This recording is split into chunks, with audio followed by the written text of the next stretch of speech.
이재명 대통령이 인천 자택에서 나온 이후부터 방탄 차량으로 국회에 도착할 때까지 철통 경호를 펼치는 경호원들. 대통령 경호처가 아닌 경찰 전담 경호대입니다.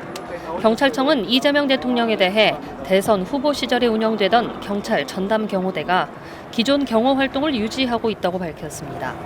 대선 후보는 선거운동 기간 경찰의 경호를 받는데 통상 대통령으로 당선되면 경찰 경호 인력은 빠지고 대통령 경호처가 경호 업무를 인계받습니다.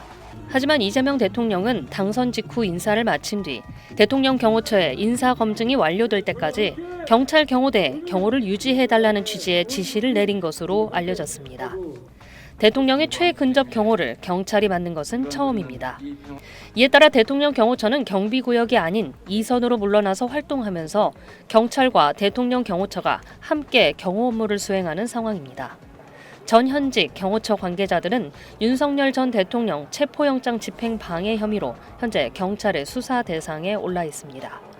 SBS 정경인입니다. 제21대 대통령으로 이재명 대통령이 선출됐죠.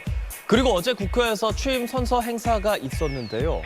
대통령 경호처와 경찰 경호 인력이 자리 다툼을 벌이는 소동이 벌어졌습니다. 이재명 대통령의 취임 선서 행사가 열린 국회 로텐도홀에서 경찰과 경호처 소속 경호원이 서로 밀치는 걸로 보이는 장면이 포착됐습니다. 경호 담당자끼리 신경전을 벌이는 장면은 이례적인데요. 이 대통령의 대선 후보 시절 운용되던 전담 경찰 경호대가 당선 이후에도 경호 활동을 이어가는 상황에서 비롯된 겁니다. 대선 후보는 선거운동 기간 경찰 경호를 받지만 대통령에 당선되면 경호처로 그 경호 업무가 인계됩니다.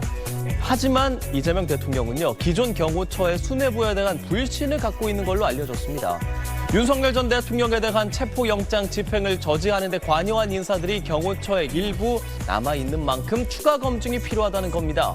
경호처는 어제 새 처장이 임명된 만큼 내부 자정 작업을 거쳐 정상적인 경호 체계를 본격 가동할 걸로 보입니다.